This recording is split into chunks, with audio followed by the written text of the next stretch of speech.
Hi అండి, అందరూ ఎలా ఉన్నారు? బాగున్నారా? మేమైతే చాలా బాగున్నాం. మా వదిన పరిస్థితి ఎలా ఉందని చెప్పేసి వీడియో పెట్టంగానే ఎన్ని కామెంట్స్ ఎన్నో వచ్చేసినాయి అనమాట. ఏంది, ఎలా ఉంది, డెలివరీ అయిందా లేదా అని చెప్పి అన్ని కామెంట్స్ వచ్చినాయి.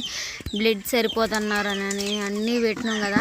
చివరికైతే మేము అనుకున్న దాంట్లో దేవుడు మాకు చేసింది అయితే చాలా మేలుందనమాట. మీకు ఫుల్ వీడియో చూస్తే అర్థమైంది. మా వదినకి నార్మల్ అయిందా లేదా, సి సెక్షన్ అయిందా, బ్లడ్ ఇచ్చారా లేదా. మేము ఇన్స్టాలో, యూట్యూబ్లో, ఫేస్బుక్లో వీడియో పెట్టి నెంబర్ పెట్టగానే చాలామంది ఒంగోలు అవతల కాంటాక్ట్ అయ్యి ఒక అతను అయితే బ్లడ్ ఇవ్వడానికి కూడా వచ్చారు. కానీ మేమైతే బ్లడ్ అయితే ఏం తీసుకోలేదు. కాన్ పైన తర్వాత చూసి ఎక్కిస్తావులేమ్మా, సరిపోకపోతే తీసుకున్నా కానీ మళ్ళీ బ్లడ్ వేస్ట్ అయిద్దని చెప్పినారు వాళ్ళు.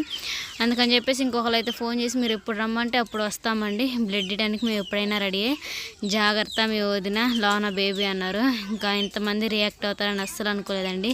మీ ప్రేమ ఇంతలా ఉంటుందని, మీ సపోర్ట్కి చాలా థ్యాంక్స్ అనమాట. ఇప్పుడు కూడా కాల్ చేస్తున్నారు బ్లడ్ ఇస్తామని.